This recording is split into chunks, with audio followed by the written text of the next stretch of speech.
बहुत स्वागत है आप सभी का। आप देख रहे हैं आपका शो कॉफी पर कुरुक्षेत्र। मैं हूं सौरभ शर्मा, आपके साथ रोज की तरीके से वो प्रोग्राम जहां आपको सब कुछ जानने को मिलता है, खुल्लम खुल्ला सब कुछ आपको बताते हैं, कुछ आपसे छुपाते नहीं, बाकी लोगों की तरीके से नहीं जो आपको आधी अधूरी कहानी बताते हैं। यहाँ पूरी कहानी आपको पता चलती है। अब ये एक ऐसा टॉपिक आज हम निकाल करके लाए हैं जो अदरवाइज अगर आपको किसी नॉर्मल डिबेट डिस्कशन में अगर आपको समझना हो, पहली बात तो आप समझ ही नहीं सकते, क्योंकि कोई आदमी अंदर की बात आपको बताएगा ही नहीं, सच बताएगा ही नहीं, जानता भी होगा तो भी नहीं बताएगा। लेकिन यह प्रोग्राम इसीलिए तो खास है कि यहां वही लोग आते हैं जो सच जानते हैं और पूरा सच बताते हैं। ये बीजेपी और आरएसएस के बीच में चल क्या रहा है? ये मोदी के 240 जो रह गए मोदी जी के, इसके पीछे क्या संघ है? क्या संघ के लोग घर बैठ गए? क्या संघ के लोगों को बीजेपी में कुछ लोगों से प्रॉब्लम होने लगी है? क्या मोदी जी से कोई प्रॉब्लम होने लगी है? क्या उनसे क्या संघ को ये नहीं बर्दाश्त हो रहा कि मोदी जी इतने बड़े बन गए? या मोदी जी अब संघ वालों को कुछ नहीं समझते हैं, उनकी पार्टी संघ वालों को कुछ नहीं समझती है? तो यूपी चुनाव के अंदर हुआ क्या फिर ऐसा?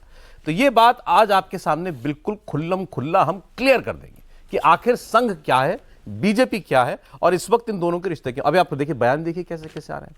पहले मोहन भागवत जी ने बयान दिया। मोहन भागवत जी ये कह रहे हैं कि जो वास्तविक सेवक होता है उसमें अहंकार नहीं आता। चुनाव के दौरान मर्यादा का ख्याल नहीं रखा गया।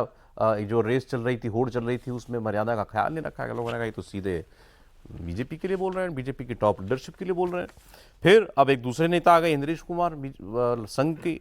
उन्होंने तो ये कह दिया कि जो राम भक्त हैं लेकिन उनमें अहंकार आ गया तो प्रभु राम ने 241 पर रोक दिया उनको, इन्हीं शब्दों में कहा है। और जो राम भक्त नहीं थे उनको तो वो तो कहीं दौड़ में ही नहीं थे। तो राम भक्त तो माना लेकिन कहाँ अहंकार आ गया था इनमें, इसलिए पूरे नहीं कर पाए नंबर 240 पर, इनको रोक दिया राम जी ने। तो ये जो बयान भी आ रहे हैं, इन सबका मतलब क्या है? संघ खुलकर ये बातें कह रहा है तो आखिर कोई तो वजह होगी ना। प्रदीप सिंह जी हमारे साथ है रोज की तरफ जी, स्वागत आपका। हर्षवर्धन त्रिपाठी जी हमारे मेहमान है, सर स्वागत आपका भी। शांतनु गुप्ता जी हमारे साथ है। सर आज बता ही डालिए बता ही डालिए क्या है। पहली बात तो ये माफ कीजिएगा, मोहन भागवत जिन्होंने जो बात कही, ये नाराजगी जता रहे हैं अपनी, या वो एक जेनरिक स्टेटमेंट दे रहे थे जो लोग अब चिपकाना चाहते हैं नरेंद्र मोदी के ऊपर? उन्होंने कहा कि अहंकार नहीं होना चाहिए। मैं ऐसा नहीं मानता कि जेनरिक स्टेटमेंट दे रहे थे। देखिए, पब्लिक लाइफ में टाइमिंग का बड़ा महत्व होता है। ये बात वो 6 महीने बाद, 1 साल बाद बोलते तो जेनरिक स्टेटमेंट माना जाता। चुनाव नतीजे के तुरंत बाद अगर आप बोल रहे हैं तो ये जेनरिक स्टेटमेंट किसी भी हालत में नहीं है। ये मेरी नज़र में ये ईगो का मामला है। देखिए, संघ को जितने समय से मैं देख रहा हूँ, विचारधारा के मामले में कभी कॉम्प्रोमाइज़ नहीं करते। उसमें फिर चाहे जितना बड़ा नेता हो, चाहे जो नेता हो। तो आडवाणी जी का उदाहरण सबसे बड़ा उदाहरण।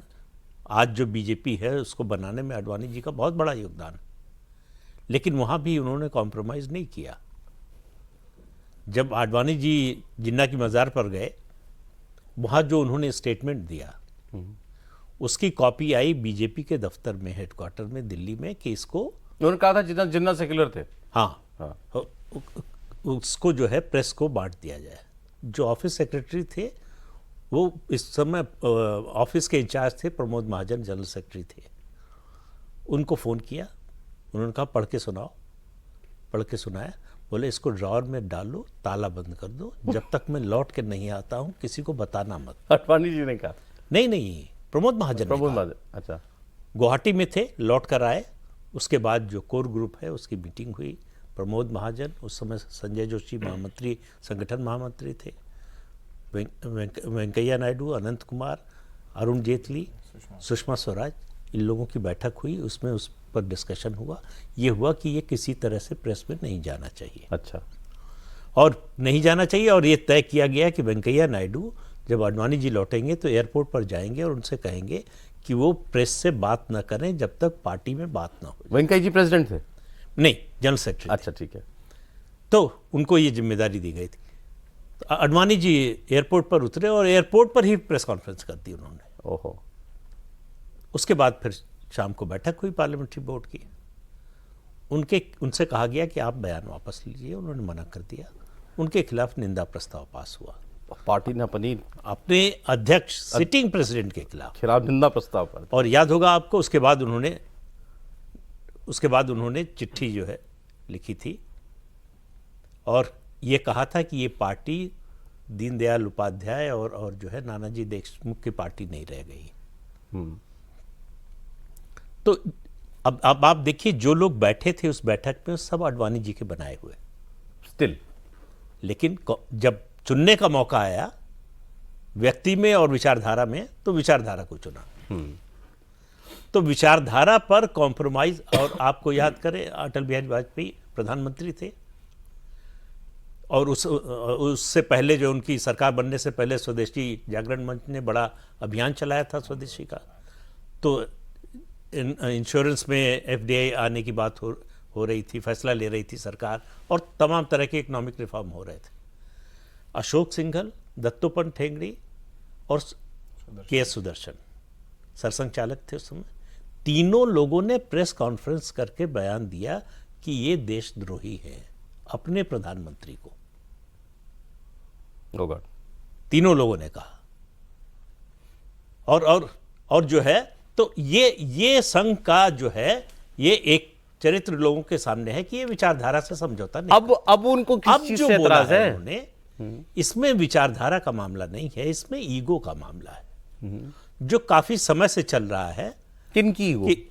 ईगो मतलब टॉप लीडरशिप जो बीजेपी की है, जो टॉप लीडरशिप संघ की है, कि हमको उस तरह से कंसल्ट नहीं किया जाता जैसे पहले किया जाता था। ये संघ सोचता है, ये संघ सोचता है। ओके।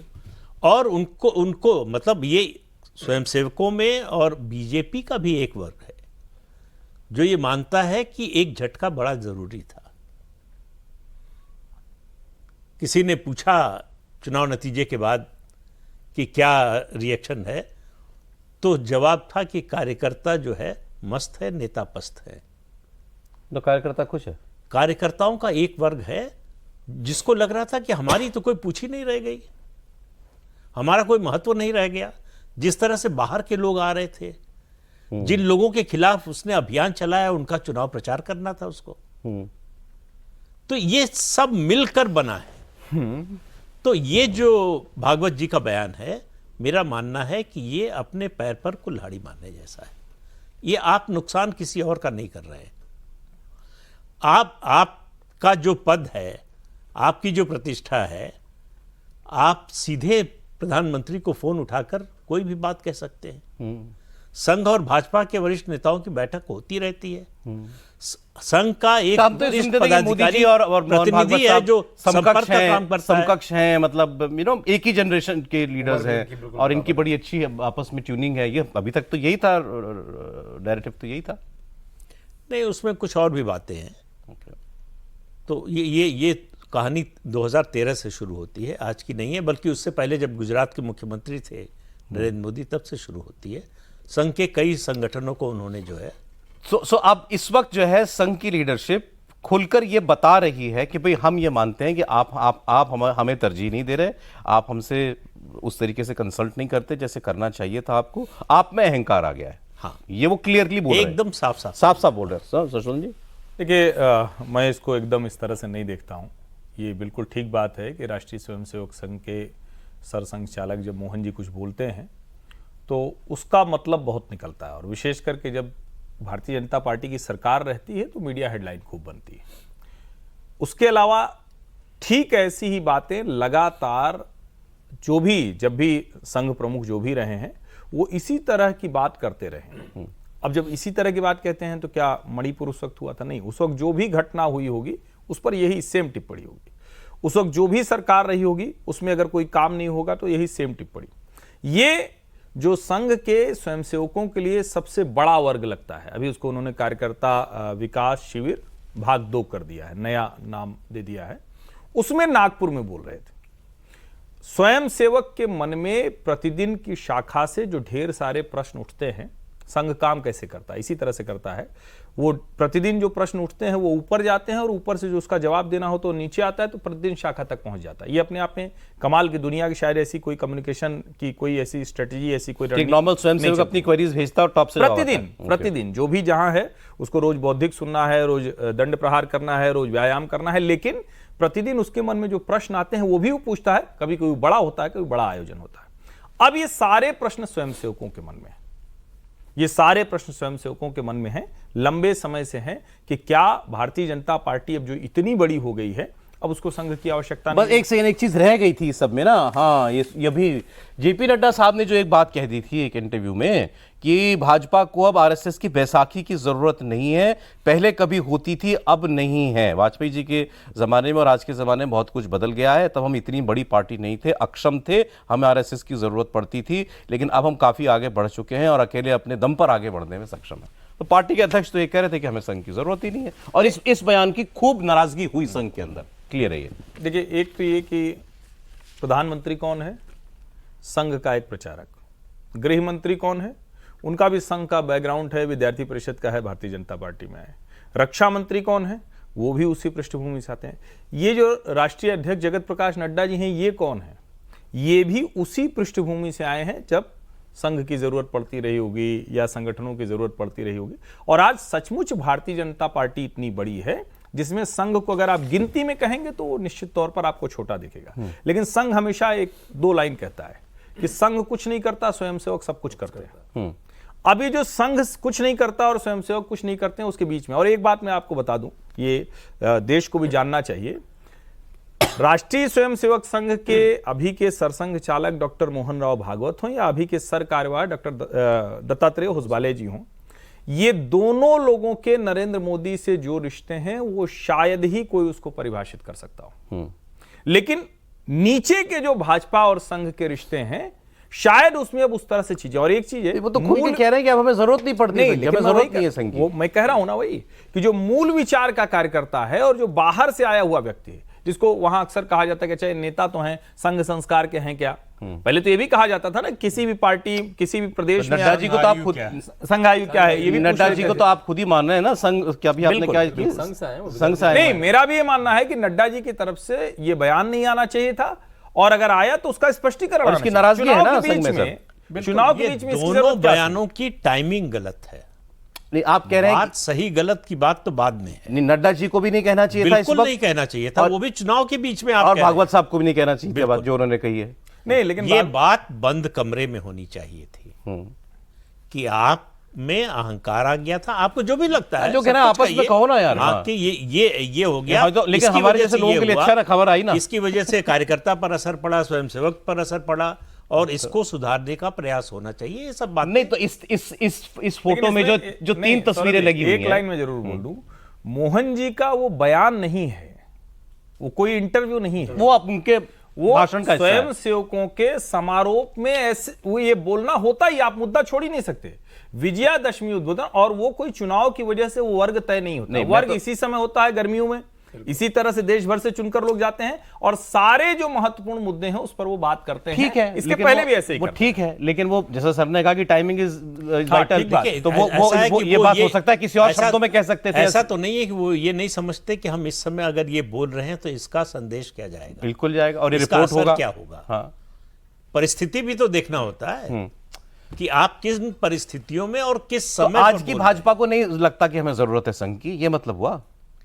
जेपी नड्डा ने जो बोला उसका तो यही मतलब हुआ, लेकिन ये बात तो मुझे नहीं लगता कि कोई भाजपा का नेता स्वीकार करेगा। नहीं, लेकिन और जो मोहन भागवत जी ने कहा वो ये नड्डा जी के लिए कह रहे थे, पार्टी अध्यक्ष के लिए कह रहे थे, या वो प्रधानमंत्री के लिए कह रहे थे या गृह मंत्री के लिए कह रहे थे? जिसको भी नहीं, नड्डा जी के लिए वो बयान नहीं देंगे। कला है सर में, कला है सर, बिना बोले बिना नाम लिए कह जाने की कला है। सही बात। हाँ शांतनु जी, क्या झगड़ा है तो ये तो क्लियर हो गया इतनी देर की बातचीत में कि भाई झगड़ा तो है। पहले मैं कुछ दर्शकों को संघ और भाजपा के नहीं, बीच झगड़ा तो मैं नहीं मानता हूं। हाँ। मैं इसको मतभेद कह लीजिए, देखिए, कुछ कह इसको लीजिए। समझिए। मैं एक बात और बता दूं, अब चूंकि ये चर्चा हो रही है, चुनाव के ठीक पहले प्रधानमंत्री की संघ के शीर्ष नेताओं के साथ 2 घंटे की मुलाकात हुई। चुनाव के ठीक पहले पूरी सरकार जो चली है उसमें शिक्षा और संस्कृति संघ के ही सलाह पर, दिशा निर्देश पर चला है। पर कुछ तो है ना, आफ्टर ऑल इस सब के बाद कुछ तो है कि ये बयान आ रहे हैं नहीं है जिसको मोदी जिसको सरकार पूरा ने नहीं करना पूरा किया हो। चलिए अच्छा एक बार शांतनु जी बात आ जाए। देखिए मैं आपके दर्शकों को संघ और भाजपा में जो रिश्ता है उसको बड़े आसान से समझाना चाहूँगा। मैं एक बार पश्चिमी उत्तर प्रदेश से नैनीताल तक एक क्षेत्रीय प्रचारक के साथ 5-6 घंटे रहा, और मैंने पूछा आपके पास दायित्व क्या होता है, आपका दिन कैसे गुजरता है, आपका what's your day like, right. तो उन्होंने बड़ा अच्छा जो कहा, उन्होंने कहा संघ के 42 ऑर्गेनाइजेशन है, उन्होंने गिनाए भी, उन्होंने बैनर्स गिना दी उन्होंने। उन्होंने कहा मैं तो गिना नहीं पाऊंगा सारे, उसमें संस्कार भारती है, संस्कृत भारती है, अखिल भारतीय विद्यार्थी परिषद है, उसमें विश्व हिंदू परिषद है, उसमें सीमा जागरण मंच है, और जब उन्होंने कहा अंत में उसमें भाजपा भी है, तो संघ के क्षेत्रीय प्रचारक के पास उन 42 संगठनों में से भाजपा का भी दायित्व है।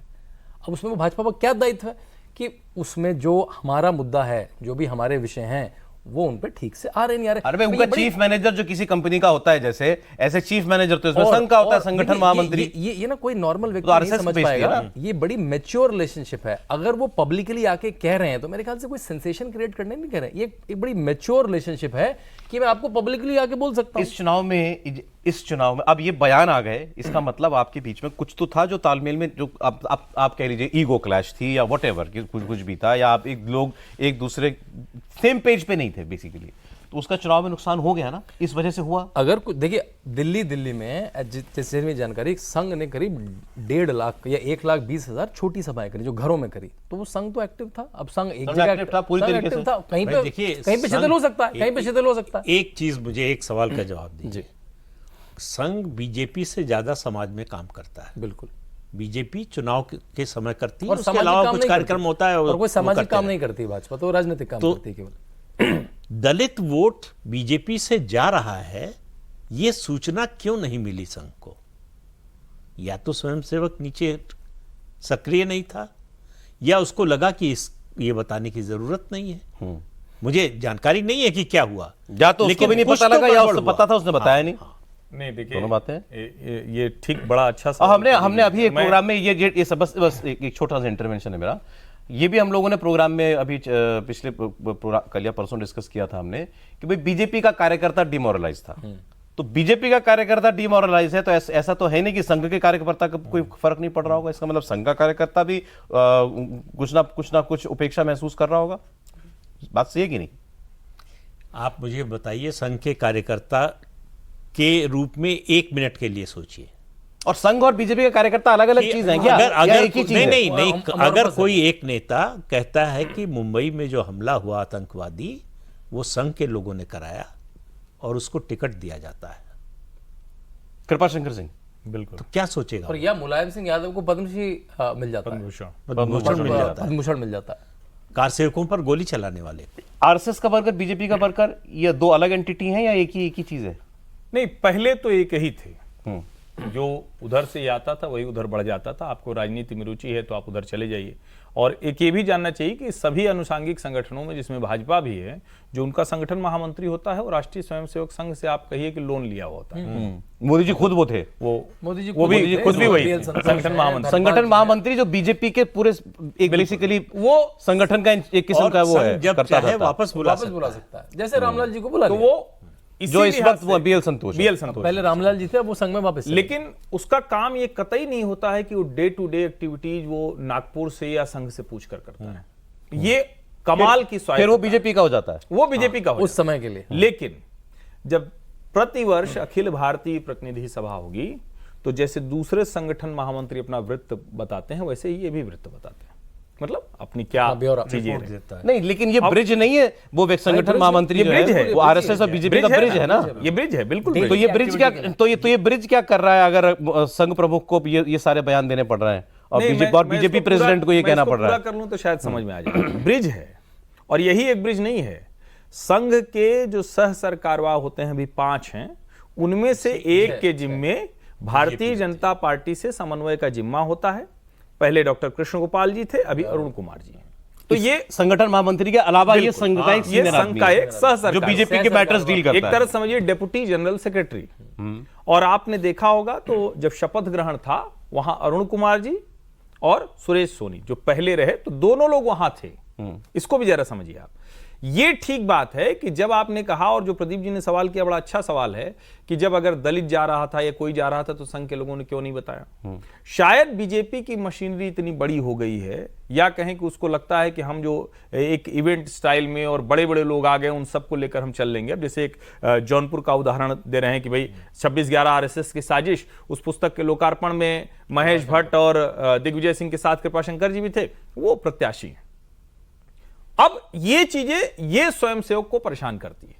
लेकिन स्वयंसेवक जिसको कहते हैं ना कि बड़े संदर्भ में वो सोचता है कि ठीक है हमारा जो काम है वो करेंगे, हमारा काम क्या है, शाखा लगाना है, लोगों का व्यक्ति निर्माण करना है।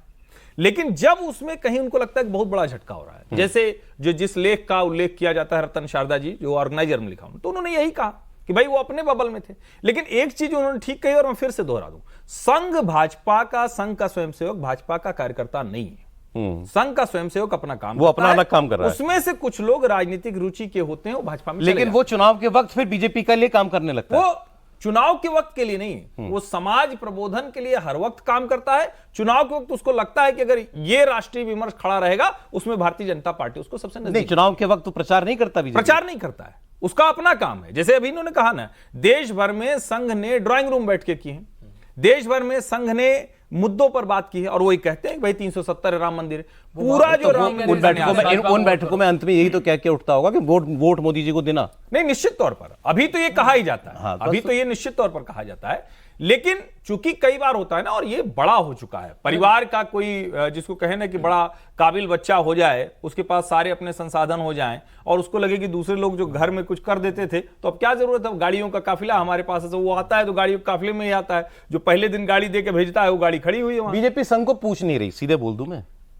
मतलब एकदम से तो ये नहीं कहेंगे, लेकिन हाँ कुछ हद तक ये दुरुस्त बात है। ओके। कुछ हद तक और रियलिटी से ज्यादा ये परसेप्शन बन गया है। हाँ बिल्कुल। और ये रियलिटी नहीं है, मतलब रियलिटी बीजेपी को संघ की जरूरत है, लेकिन इतने इस सीमा तक नहीं है, लेकिन परसेप्शन बहुत गहरा बन गया है। तो अब इसको रेक्टिफाई करने के लिए अच्छा, क्या एक किया और जा रहा है? उदाहरण मैं दे दूं। आप चूंकि बात कर रहे हैं, अभी लोग कहते हैं राहुल गांधी के लिए एक मुद्दा मिला, फिर एक संघी ओडिशा का मुख्यमंत्री बन गया है, मोहन चरण मांझी, शिशु मंदिर के आचार्य जी हैं, खांटी स्वयंसेवक हैं। तो आप कह रहे हैं कि संघ के लोग तो संघ के ही लोग हैं। अब देखिए, जैसे अभी इसमें गणवेश हाँ, ये अभी फोटो भी वायरल हो रहा है। महाराष्ट्र के कांग्रेस के अध्यक्ष ने कहा ना अभी कि भैया संघ वाले तुम खामखा में एडवाइस क्यों देते हो, जब इनको तुम्हारी सलाह की जरूरत नहीं है, तो संघ क्यों खाम का सलाह दे रहा है बीजेपी को। उन्होंने उसने ये कहा, चुटकी ली नाना पटोले ने।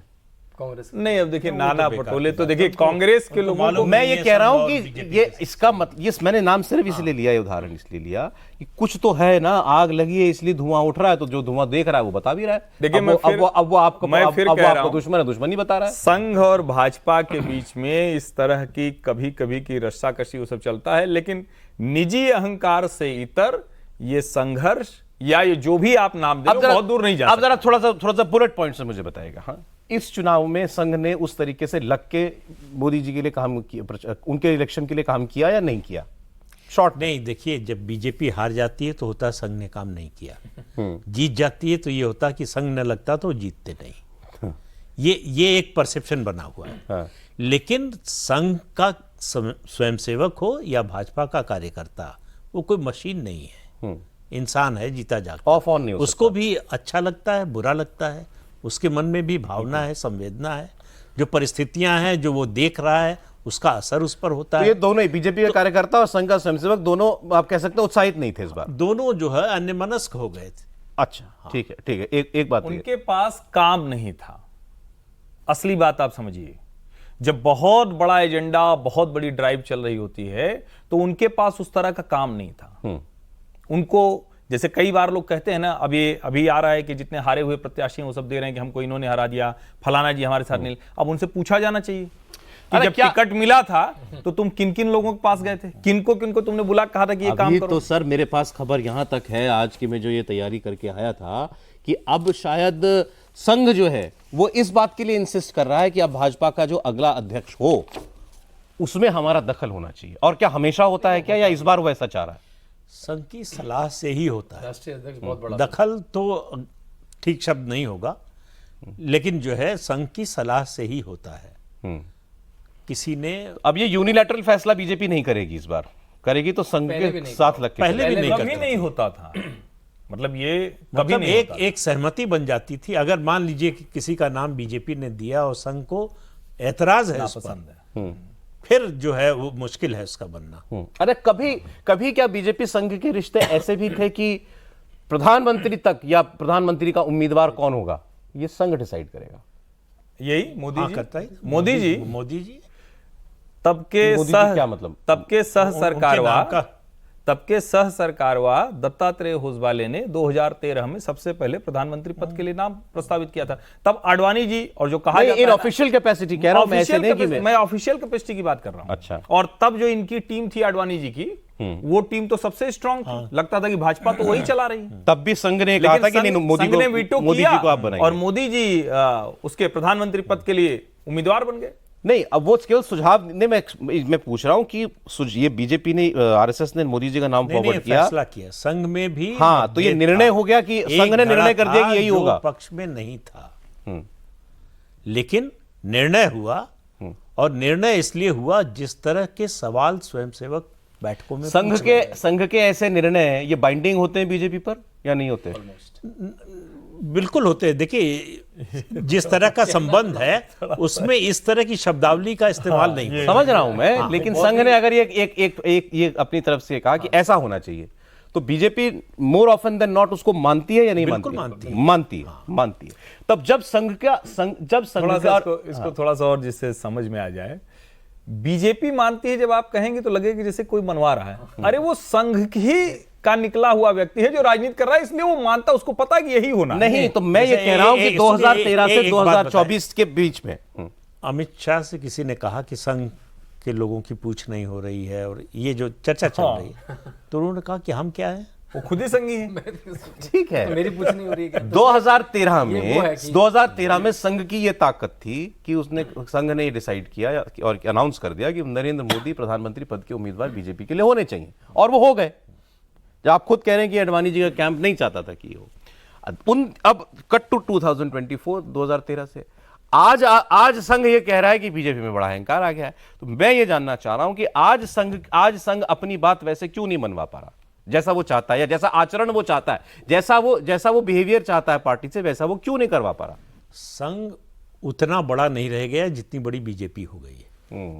बीजेपी का आकार हर तरह से, उसका आकार, उसका प्रभाव, उसकी सरकारें, उसकी लोकप्रियता, नरेंद्र मोदी की लोकप्रियता, जो और सिंपल कर में भी, और सिंपल कर दो, सीधे मोदी जी अब मोदी जी को भी लग रहा है कि मुझे इनकी जरूरत नहीं है।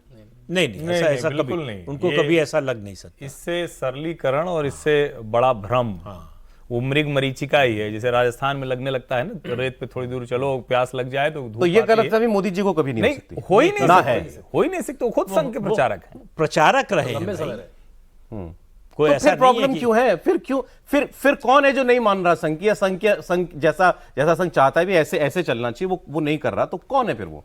भाई देखिए, ये मैं फिर कह रहा हूं, ईगो क्लैश की जब मैं बात कर रहा हूं, तो ये एक भावना, जिस संगठन जब बड़े हो जाते हैं तो उसमें मतभेद की गुंजाइश बढ़ जाती है कि ये काम इस तरह से होना चाहिए, हमारी ताकत है, हम ऐसा कर सकते हैं, आपको लगता है कि नहीं इस तरह से होना चाहिए, तो उसमें बातचीत होती है, एक बीच का रास्ता निकाला जाता है। उसके लिए दोनों तरफ से लोग हैं, डिप्यूटेड लोग हैं, बिल्कुल एक सिस्टम बना हुआ है, और ये सिस्टम बना हुआ है, और इस संघ से पार्टी देखते हैं। तो ऐसा बहुत बार हुआ कि जो पार्टी का धड़ा है उसकी बात मानी। ऐसे नहीं होता, जैसे मान लीजिए अभी इस फोटो में तो दिखा दीजिए जरा, इसमें तो 3 लोग हैं, भागवत साहब, नरेंद्र मोदी जी और पार्टी के अध्यक्ष, चौथा अमित शाह जी की भी फोटो, अगर इसमें तो भाई 4 लोग बैठो, बात करो, डिसाइड करो क्या गड़बड़ है क्या नहीं है। ऐसे नहीं होता, ज्यादातर होता है। नहीं, करते ही हैं। मुझे लगता है कि इतने नियमित अंतराल पर और शायद कोई बैठक नहीं होती होगी, और ये दोनों बीजेपी का टॉप और आरएसएस का टॉप। 3 नेताओं का बताया, अटल जी के बारे में बोला था, तो उसके बाद बैठक हुई थी, बड़ी लंबी बैठक हुई थी, जिसमें अटल जी, आडवाणी जी भी थे, अटल जी के यहाँ ही हुई थी, और फिर इन सब बातों का जो है वो समाधान निकाला गया। देखिए, और एक चीज और मैं बताऊं, जैसे संघ के ही विचार से दूसरे जो संगठन आए, वो भी रोज काम करते हैं। कई बार उनके भी शैली को लेके संघ से मतभेद हो जाता है, लेकिन वो चर्चा में इसलिए नहीं आता कि वो सरकार वाला मसला नहीं है, वो प्रधानमंत्री का मसला नहीं है। जैसे कई बार तो अच्छा ठीक, मतलब मोदी और संघ के बीच में झगड़ा है, दिस इज अ फैलेसी, ये हो नहीं सकता। देखिए, आप उसे उस तरह से बात करेंगे तो वो शब्दों में ऐसा लगेगा, वो संघ उसी से निकले हैं, एक अभिभावक ने या आपके ग्रुप ने, आपके हितैषी ग्रुप ने आपको कुछ कह दिया, और संघ पब्लिकली आके भाजपा के बारे में बोलना पुरानी प्रणाली है संघ की, तो पब्लिकली आता है, भाजपा को हुड़काता है, वो पुरानी शैली, अच्छा तरीका। इस तरह से नहीं होना चाहिए, स्वयंसेवक से हम इस तरह के आचरण की अपेक्षा करते हैं। ये जो है, और दूसरी बात यह है कि संघ राजनीति नहीं करता, राजनीतिक दल नहीं है। जो राजनीति में है उसके कंपल्शंस अलग है, उसकी भाषा अलग होगी, उसकी जरूरतें अलग होंगी, तो वो उसी तरह की भाषा नहीं बोल सकता जैसा संघ का स्वयंसेवक अब सर, अब मुझे अब मतलब प्रोग्राम वाइंड अप करते हुए वो क्या कहते हैं, एक समरी चाहिए, लेकिन एक लाइन में चाहिए। मोदी मतलब बीजेपी और संघ के बीच में सब कुछ ठीक नहीं है, लेकिन ठीक करने के प्रयास हो रहे हैं, कि दोनों बातें ठीक है? हाँ, बिल्कुल ठीक है। मुझे लगता है कि इस नोट पर हम लोग जो है एक टेक अवे ले जा सकते हैं आज की इस चर्चा का एक टेक अवे होना चाहिए ना। सुधार एक सतत प्रक्रिया है और ये हर जगह चलती है, यहाँ भी चल रही है। सुधार एक सतत प्रक्रिया है, और आपको क्या लगता है हमें कार्यक्रम में क्या सुधार करने चाहिए, आप भी हमें बताइए, हम वो सुधार करेंगे। ये हमारा आपका संबंध संघ और भाजपा वाला थोड़ी, इस तरीके थोड़ी, हम तो दोस्त हैं। तो आप हमें बताइए कि मैं इस प्रोग्राम में ऐसे ऐसे करिए कि जो आपको कभी लगे कि कोई नया मेहमान आप चाहते हैं कि वो प्रोग्राम में आए, तो वो भी हमको बताइए। या आप कोई नए कलर का कोट पहन के आए अगली बार से। कपड़ों में बहुत चर्चा होने लगी थी। इस पे तो क्या लोग बताएंगे, सौरभ जी वैसे ही बहुत आगे चले गए। समय खत्म हो गया हमारे पास इसी नोट पर। ठीक, तो कल फिर मिलते हैं व्यूअर्स, आपके साथ एक नया मुद्दा लेकर के आएंगे और आपको सब कुछ डिटेल में बताएंगे। आज आप संघ भाजपा के रिश्ते समझ गए ना, इसीलिए तो आप ये प्रोग्राम देखते हैं। बहुत शुक्रिया। कल 6 बजे फिर मुलाकात होती है। प्रदीप जी, हर्षवर्धन जी, शांतनु जी, बहुत शुक्रिया आपका। एक ब्रेक।